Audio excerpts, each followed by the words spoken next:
Hello students. Today I will explain the poem Razia the Tigress which you have in your second term syllabus. First, let's talk about the poet of the poem Keki and Daruwala. Means Keki Nasirji Daruwala. He is an Indian poet and short story writer in English language. He has written over 12 books and published his first novel for Pepper and Christ in 2009. He is also a former Indian Police Service officer. He has awarded the Sahitya Academy Award in 1984. His poetry collection, The Keeper of the Dead, by the Sahitya Academy, India's National Academy of Letters.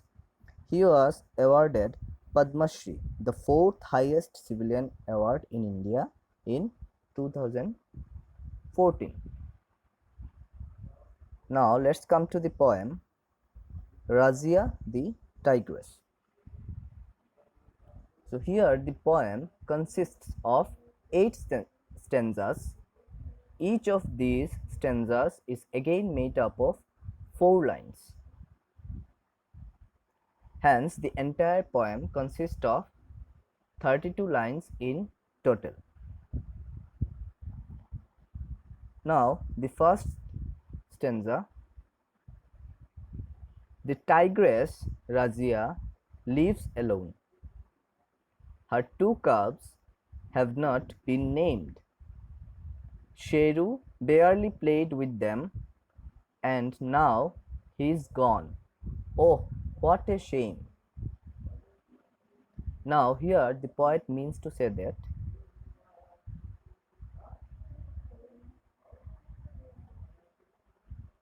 the poet describes a family of tigers.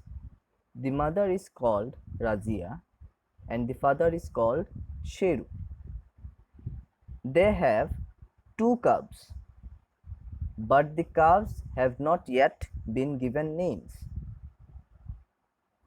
In just such a short time after the cub's birth, Sheru has died and left his family behind. He has never even played with his children. Now in second stanza, Sheru was an expert on winds, knew how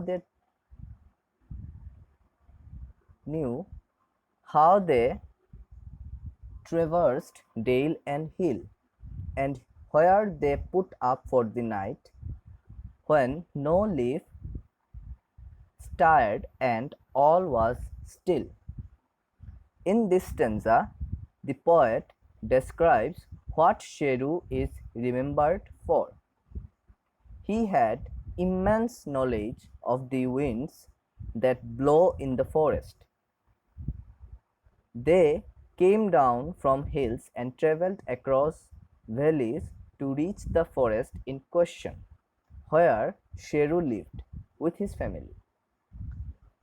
Sheru even knew that the winds had not disappeared when, at night, the leaves on the trees stopped rustling and no sound could be heard anywhere in the forest. Sheru believed that the winds were simply choosing to stay hidden until the morning, when they would strike again, as if they were travelers taking shelter at an inn for the night before they began their journey anew the next day. In third stanza, he knew their winds, their traffic lanes. He knew the deer would smell him out if they were down wind, so he would belly, crawl and crouch. In this stanza, the poet describes how crafty Sheru was. Sheru knew that if his scent was picked up by the winds, Then that scent would be carried cleanly to the deer that he was trying to hunt. In that case, the deer would avoid walking in the direction in which Sheru was. To avoid such a circumstance, Sheru would crouch down and crawl with his belly touching the ground so that his scent would not be picked up by the wind. Now in fourth stanza, and take a long circular route, hiding behind bush and shrub. Once he knew his scent won't carry, in a flash he would erupt. In this stanza, the poet describes how Sheru would hunt his prey. Sheru would walk in the circles to throw off his scent. Then he would hide behind the thick bushes and the tall shrubs in the forest, so that he remained out of sight, and so that the threat of an imminent attack on them would not be detected by the deer. Once he was sure that the deer had not picked up his scent, he would suddenly jump out of the bushes and attack them so fast that they would not even who it is that had attacked them before they were mauled and killed.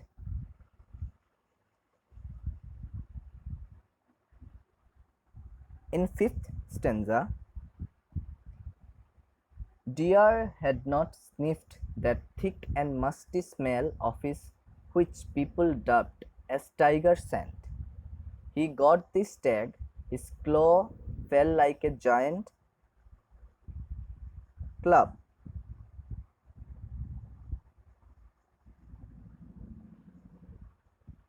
In this stanza, the poet describes how Sheru's scent was musty and strong, and how it was the perfect example of what was known as tiger scent. However, the deer had not managed to pick up that tiger scent. As a result, Sheru was able to hunt a stag that would fill the bellies of his family members. When Sheru was hunting the stag, his claw fell on the body of the stag in the same manner as a huge club, with which you could easily beat an animal to death. In the sixth stanza, on neck and antler both were crushed. Now Sheru's gone. Not anymore do people fear his dreaded spoor, pug marked on the forest floor. In this stanza, the poet describes the way in which both the neck and the antler of his stag that Sheru had killed were crushed under the weight of Sheru's claw. However, then he suddenly remembers that Sheru is gone now. No one is afraid of his scent anymore because they know that the scent and its consequent threat of danger and death are no longer present. Sheru does not leave his footprints on the ground in the forest anymore.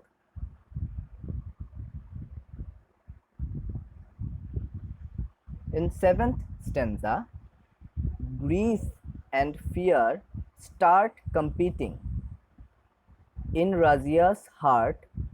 With Sheru gone, will the hyenas hound her cubs? Can she leave the little ones alone? In this stanza, the poet again turns to the so-called protagonist of his poem, that is Razia, the widow of Sheru. Razia reacts to Sheru's death with both grief and fear. Both the grief and the fear that she experiences are in such large amounts that it is impossible to tell whose amount is more. It is as if they are competing with each other for dominance over Razia's temperament. Razia worries about whether hyenas will chase her cubs around and finally manage to catch and carry one of them off.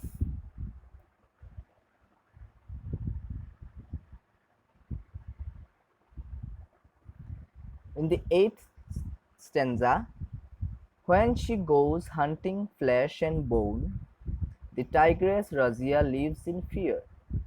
A greater dread when will again the poachers with their guns appear. In this stanza, the poet describes another apprehensive situation that Razia has to face at times. Being the sole hunter left in the family, Razia has to venture out alone in order to hunt prey and provide food for her cubs. However, she is always afraid about whether it is safe to leave her little children behind. At such times, since they are too young to defend themselves alone if some danger arises. However, the thing that Razia fears the most is the appearance of poachers. Poachers may kill her calves in the same way that they have killed her husband, Sheru. Now, this is the explanation of the poem. Hope you will understand all these things. We will get in touch with another chapter. Thank you.